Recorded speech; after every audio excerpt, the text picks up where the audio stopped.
శ్రీ విఘ్నేశ్వరాయ నమః. నమః శివాభ్యాం నవయౌవనాభ్యాం పరస్పరాశ్లిష్టవపుర్ధరాభ్యాం నగేంద్రకన్యా వృషకేతనాభ్యాం నమో నమః శంకర పార్వతీభ్యాం. కార్తీక మాసంలో మహాభక్తుల గురించి గనక మనం స్మరించుకుంటే,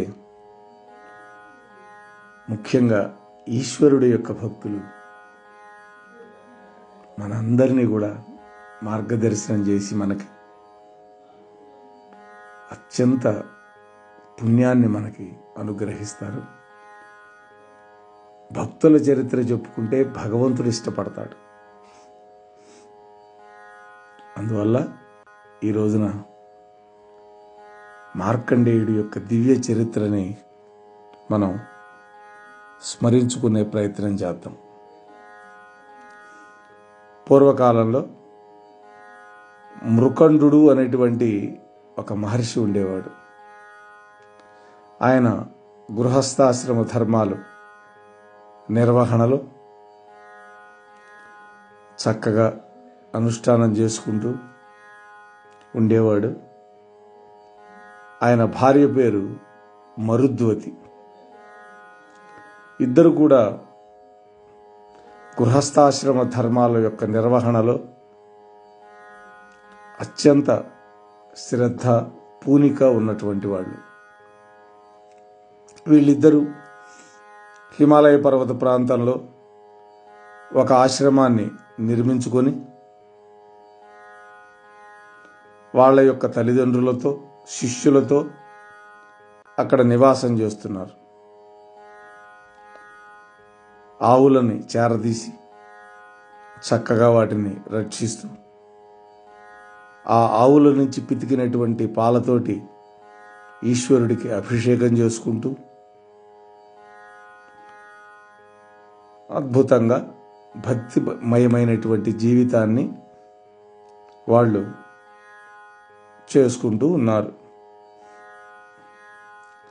ఆ మరుద్వతి కూడా ఎంతో సంతోషంగా అత్తమామలకు సేవ చేస్తూ ఉండేది, భర్తను సేవించేది. తమ భర్త వద్ద విద్యాభ్యాసం చేసుకుంటున్నటువంటి శిష్యులను కన్న తల్లిలా కాపాడుతూ ఉండేది. వాళ్ళిద్దరూ గృహస్థాశ్రమంలో తమ జీవితాన్ని పండించుకొని అందరికీ కామధేనువై కల్పవృక్షమై తమ జీవితాన్ని నడుపుతున్న వాళ్ళకి ఒకే ఒక్క కొరత, సంతానం లేదు. ఆ సాగుతో వాళ్ళు శివార్చన మాత్రం మానుకోవాలి. ఈశ్వరుడే ఇస్తాడని పూనికతో వాళ్ళు శివార్చన చేస్తూ ఉన్నారు. చాలామంది ఇవాళ రేపు ఏం చేస్తారంటే, వాళ్ళు అనుకున్న పని జరగకపోతే భగవంతుడు నమ్మడం మానేస్తారు. ఇప్పుడు ప్రతి వ్యక్తికి సంచిత పాపం ఉంటుంది.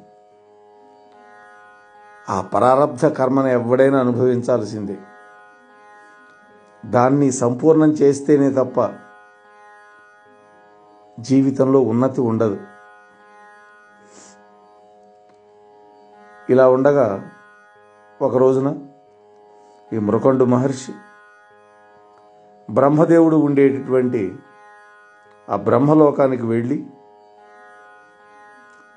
ఆ బ్రహ్మగారి సభలోకి ప్రవేశించడం కోసం మిగిలినటువంటి ఋషులతో పాటుగా బయలుదేరి వెళుతున్నాడు. ఆ రోజుల్లో ఈ భూలోకంలో ఉన్నటువంటి ఋషులు తమ తపశ్శక్తి చేత ఏ లోకానికైనా వాళ్ళు వెళ్ళేవాళ్ళు. ఇంద్రలోకానికి వెళ్ళేవాళ్ళు, బ్రహ్మలోకానికి వెళ్ళేవాళ్ళు. అప్పుడు ఈ మృకండు మహర్షిని ఆ బ్రహ్మలోకం దగ్గర ఉండేటువంటి ద్వారపాలకుడు మీరు వెళ్ళకూడదని చెయ్యి అడ్డం పెట్టాడు. ఆయన ఆశ్చర్యపోయినాడు. నేను ఎందుకు వెళ్ళకూడదు అని ప్రశ్నించాడు. మీకు సంతానం లేదయ్యా, అందువల్ల మీకు బ్రహ్మసభ ప్రవేశ అర్హత లేదు అన్నారు. బాధాకరమైన విషయమే. అయితే వాస్తవానికి మృకండు మహర్షిని అవమానించడం అనేది వాళ్ళ ఉద్దేశం కాదు. శాస్త్రవాక్కు అనేది ఒకటి ఉంటుంది. సంతానం లేకపోతే పితృదేవతల యొక్క రుణం తీరదు. ఎవరైనా వివాహం చేసుకోకుండా బ్రహ్మచర్యంలోనే ఉండిపోతే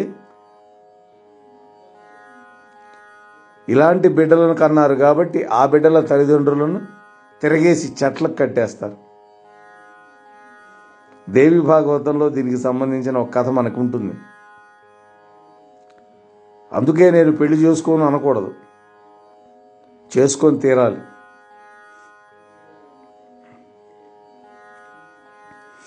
మనం దేవి భాగవతం చెప్పుకున్నప్పుడు జరత్కారువు యొక్క వృత్తాంతం చెప్పుకున్నాం.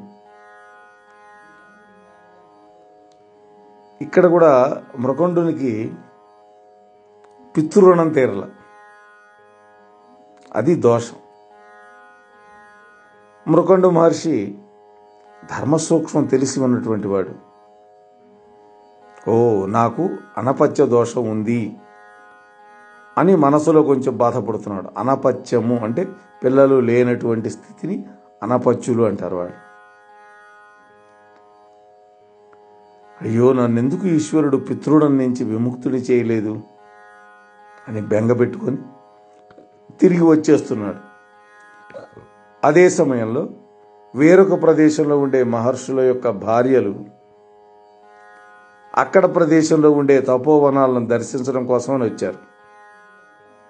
వాళ్ళు మరుద్వద్దును చూసి చాలా సంతోషపడి, అమ్మా, మేము చాలా దూర ప్రాంతాల నుంచి ఇక్కడ ఉండే ప్రదేశాలు చూడటానికి వచ్చాము, మాకు కొంచెం దేవతార్చనకి అవకాశం ఇస్తావా అని అడిగారు.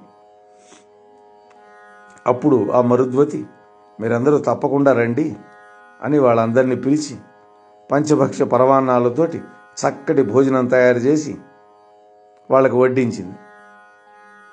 అప్పుడు వాళ్ళు, అమ్మా, అలా మేము ఒక్కళ్ళం భోజనం చేయము, మేము తల్లులమే కదా, నీ బిడ్డల్ని పిలువు, నీ బిడ్డలు కూడా ఇక్కడ కూర్చుంటే మేము భగవన్ నివేదన చేసుకొని అప్పుడు వారితో పాటు కలిసి మేము ఆ ప్రసాదం వాళ్ళకి పెట్టింత మేము కూడా తింటాం అన్నారు. అప్పుడు మరుద్వతి, అమ్మా, నేను ఏ జన్మలో ఏ నోములు సక్రమంగా చేయలేదో ఈ జన్మలో నా నోము ఫలించలేదు, నాకు బిడ్డలు లేరు, మీ వంటి తపస్వినులు మా ఇంటికి వచ్చి మా ఇంట్లో అన్నం తిన్న పుణ్యం చేత నా కడుపు పండుతుందని నేను అనుకుంటున్నాను, దయచేసి స్వీకరించండి అని. అప్పుడు వాళ్ళు అన్నారు, అమ్మా, నువ్వు ఏమనుకోవద్దు, పురుషుడు పితృణం తీరడం కోసమే సంతానాన్ని అపేక్షించే క్షేత్రంగా భార్యను స్వీకరిస్తున్నాడు. మీరు గృహస్థాశ్రమంలో ఎందుకు ప్రవేశించారో తత్ఫలాన్ని ఇప్పటికీ పొందలేకపోయారు, కాబట్టి అలా బిడ్డలు లేని ఇంట్లో మేము భోజనం చెయ్యము అని చెప్పి వాళ్ళు లేచి వెళ్ళిపోయారు. అప్పుడు మరుద్వతి కూడా ఎంతో బాధపడుస్తూ ఏడుస్తూ కూర్చుంది. ఇక్కడ భర్త బ్రహ్మలోకంలో బ్రహ్మ సభలోకి ప్రవేశార్హత లేక వెనక్కి వచ్చేస్తున్నాడు. ఇక్కడ ఇంటికి వచ్చినటువంటి అతిథులు అనపత్య దోషం వల్ల వాళ్ళ ఆకలి తీర్చుకోకుండా వెళ్ళిపోతున్నారు. ఇలా ఇద్దరికీ జరిగింది. అదే సమయంలో మృకండ మహర్షి కూడా బాధపడుతూ ఇంటికి వచ్చాడు. ఆయన భార్య, నువ్వెందుకు ఏడుస్తున్నావు అని అడిగాడు. ఆమె జరిగిన విషయం అంతా చెప్పింది. అప్పుడు ఆయన కన్నుల నుండి నీరు కారింది. దుఃఖం ఆపుకోలేకపోయాడు.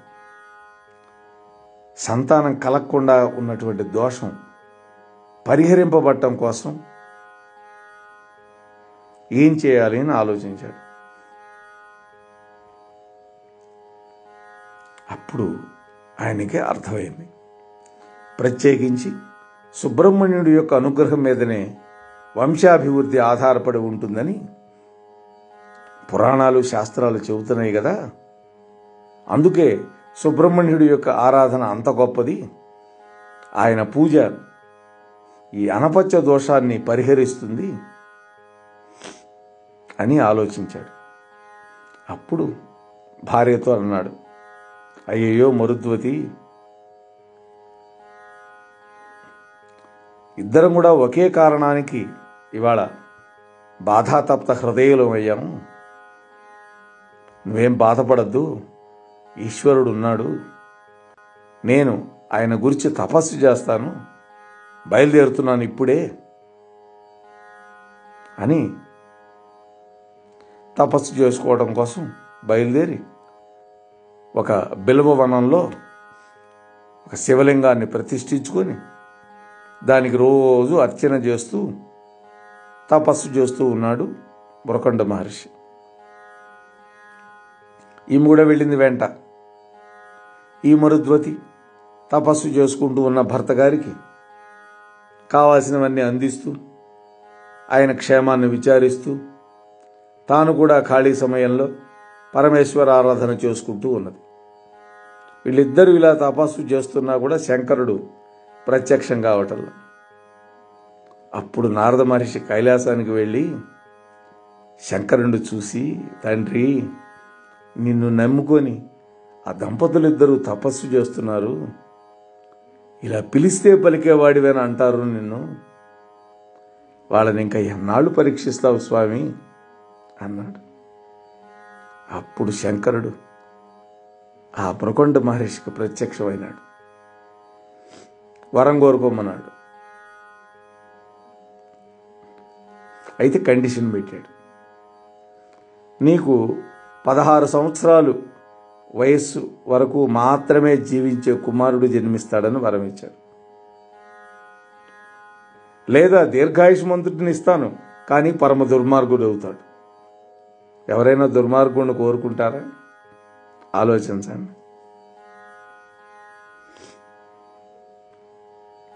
16 ఏళ్లవాడైనా సరే నాకు సద్గుణాలు కలిగినటువంటి వాడినే కోరుకున్నాడు ఈయన కూడా. సరే, ఆ ఈశ్వరుడు యొక్క వరం వల్ల కుమారుడు పుట్టాడు. ఆ పిల్లవాడికి మార్కండేయుడు అని పేరు పెట్టుకున్నారు. అప్పటి నుంచి ఆ దంపతులు, ఆ పిల్లవాడు కూడా పరమేశ్వరుడి మీద భక్తితోటి కాలం గడుపుకుంటూ ఉన్నారు. ఇలా వాళ్ళు కాలం గడుపుతూ ఉండగా ఒకరోజు నారద మహర్షి అక్కడికి వచ్చాడు. అప్పుడు ఆ మృకండు దంపతులు మహర్షికి అర్ఘ్యపాద్యాదులిచ్చి పూజించారు. అప్పుడు నారదుడు అన్నాడు ఆ మృకండుడితో, ఓ మృకండ, నీకు ఆ శివుడు చెప్పిన విషయం గుర్తుందా? ఈ పిల్లవాడికి 15వ సంవత్సరం వెళ్ళి 16వ సంవత్సరం వచ్చింది. అది కూడా కొద్ది రోజుల్లో పూర్తవుతుంది. ఆ పూర్తయినటువంటి రోజే ఉపద్రవం కూడా వస్తుంది. ఇలాంటి పిల్లవాడికి ఏదైనా జరగరాంది జరిగితే మీరు తట్టుకోగలుగుతారా? ఈ పిల్లవాడికి ఆయుర్దాయం తరిగిపోతోంది కదా, జ్ఞాపకం రావట్లేదా నీకు శివుడిచ్చిన వరం అన్నాడు. నారదుడు ఈ మాటలు చెప్పగానే మరుద్వతి ఆడవటం మొదలుపెట్టింది. ఇంత తపోనిష్టాగరిష్ఠుడైన మృకండ మహర్షి కూడా దుఃఖానికి ఓర్చుకోలేక కింద పడి దొర్లి దొర్లి ఏడుస్తున్నాడు. ఇంతలో మార్కండేయుడు గబగబా లోపల నుంచి వచ్చి చూశాడు. తల్లి తండ్రి ఇద్దరూ ఏడుస్తున్నారు. ఎందుకు ఏడుస్తున్నారు అని అడిగితే వాళ్ళు ఉన్న విషయాన్ని చెప్పారు. పిల్లవాడు మాత్రం ఏమాత్రం విచారం పడలా, నవ్వుతూ నిలబడ్డాడు.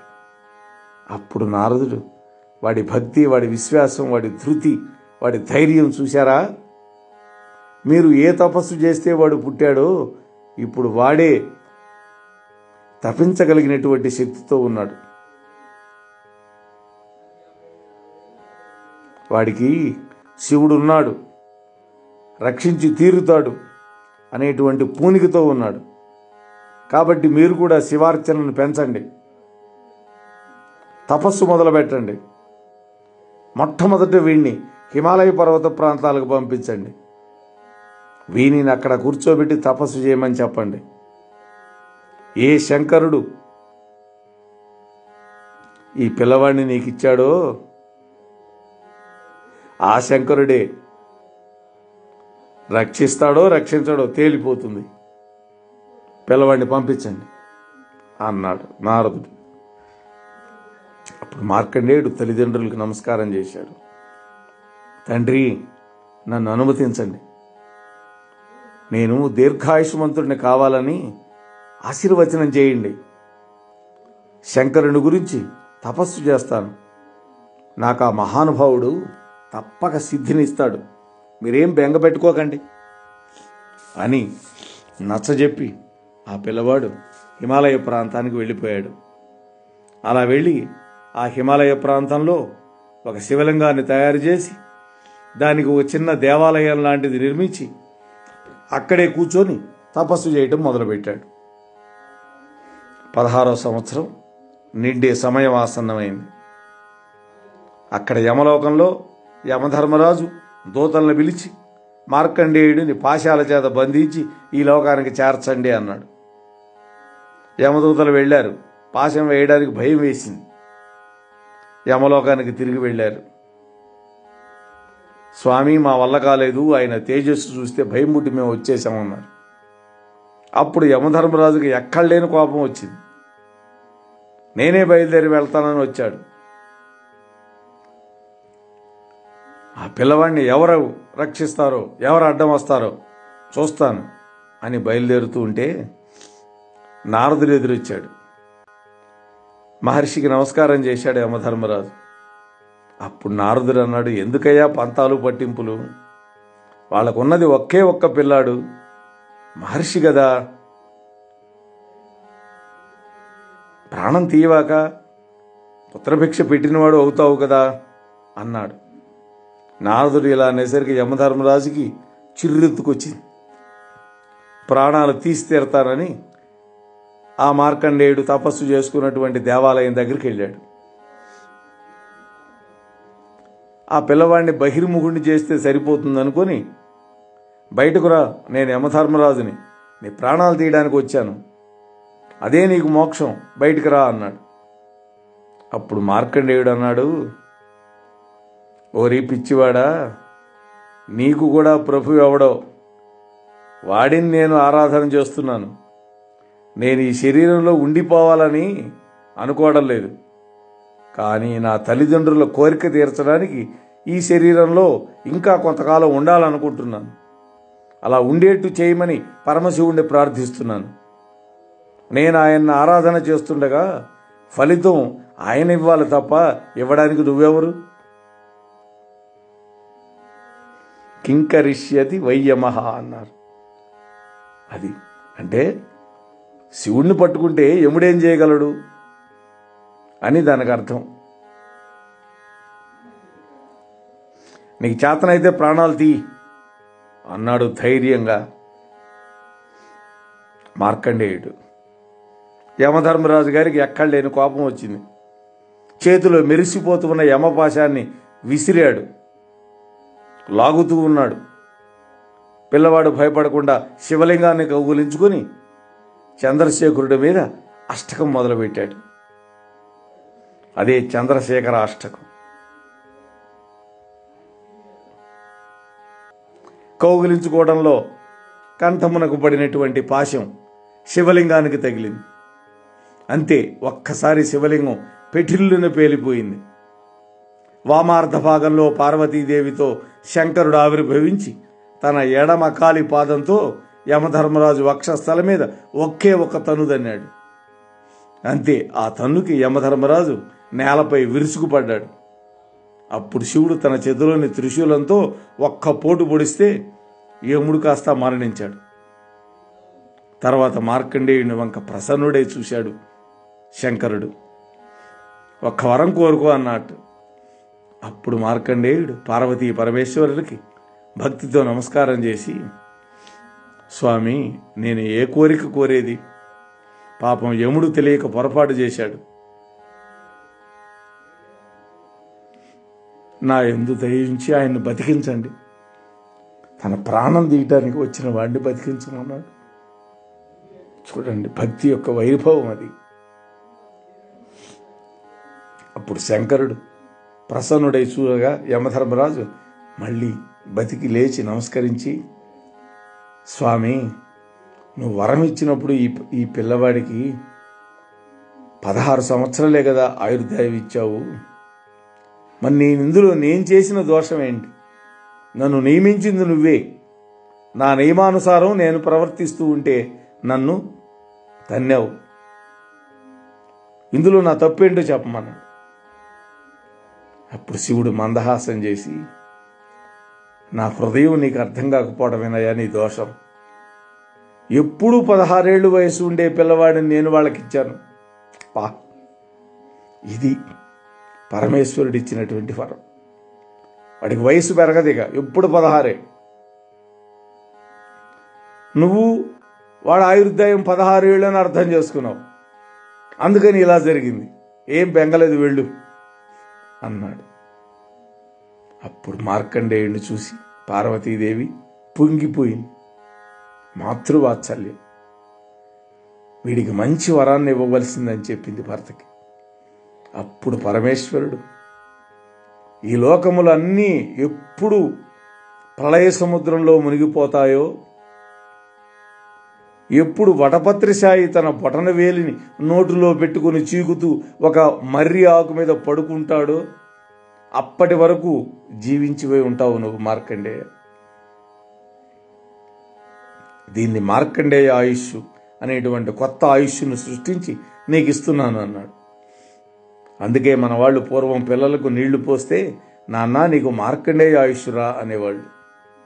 అలా రోజు అంటూ నీళ్లు పోస్తే ఆ ఆశీర్వచనం నిజమవుతుందని వాళ్ళ ఉద్దేశం, వాళ్ళ నమ్మకం. ఎక్కడైనా సరే శివాలయంలో కూర్చొని ఒంట్లో బాగుండనటువంటి వాళ్ళు ఈ చంద్రశేఖర అష్టకాన్ని నా మీద నమ్మకంతో చదివితే వాళ్ళకి అపమృత్యు దోషం రాకుండా నేను పరిహరిస్తాను, వారిని నేను రక్షించి తీరుతాను అన్నాడు పరమేశ్వరుడు. కాబట్టి చంద్రశేఖరాష్టకం అంత గొప్పది. ఎవరైతే ఈ చంద్రశేఖరాష్టకాన్ని నమ్ముకొని ప్రతిరోజు ఇంట్లో చదువుకుంటారో అలాంటి వాళ్ళు ఇళ్లలో నుంచి అకారణంగా సమయం కాకుండా మృత్యుపాలు కారు.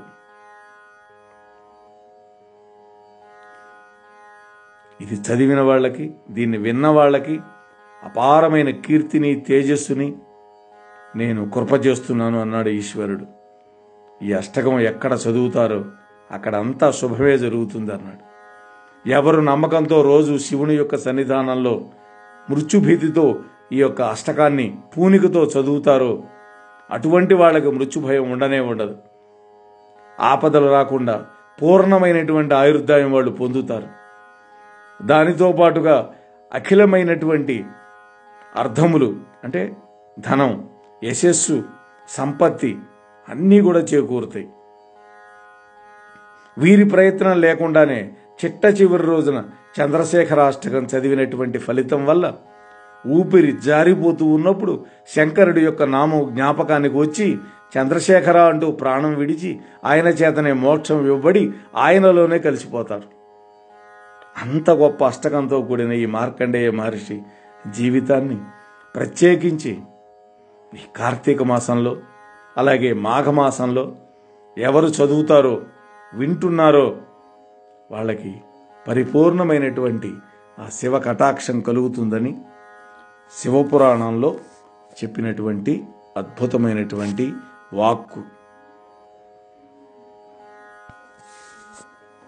అలాగే ఈ సందర్భంగా చంద్రశేఖరాష్టకాన్ని కూడా ఒక్కసారి మనం అనుసంధానం చేసుకుందాం. చంద్రశేఖర చంద్రశేఖర చంద్రశేఖర పాహి మాం, చంద్రశేఖర చంద్రశేఖర చంద్రశేఖర రక్ష మాం. రత్నసానుశరాసనం రజతాద్రిశృంగనికేతనం సింజినీకృత పన్నగేశ్వర మచ్యుతానల సాయకం. క్షిప్రదగ్ధపురత్రయం త్రిదిశాలయైరభివందితం చంద్రశేఖరమాశ్రయే మమ కిం కరిష్యతి వై యమః. పంచపాదపపుష్పగంధ పదాంబుజద్వయశోభితం ఫాలలోచనజాత పావకదగ్ధమన్మథ విగ్రహం భస్మదిగ్ధకళేబరం భవనాశనం భవమవ్యయం మత్తవారణముఖ్యచర్మకృతోత్తరీయ మనోహరం పంకజాసన పద్మలోచన పూజితాంఘ్రి సరోవరం దేవసింధుతరంగసీకరసిక్త శుభ్రజటాధరం యక్షరాజసఖం శుభగాక్షహంవరం భుజంగవిభూషణం శైలరాజసుతాపరిష్కృత చారువామకళేబరం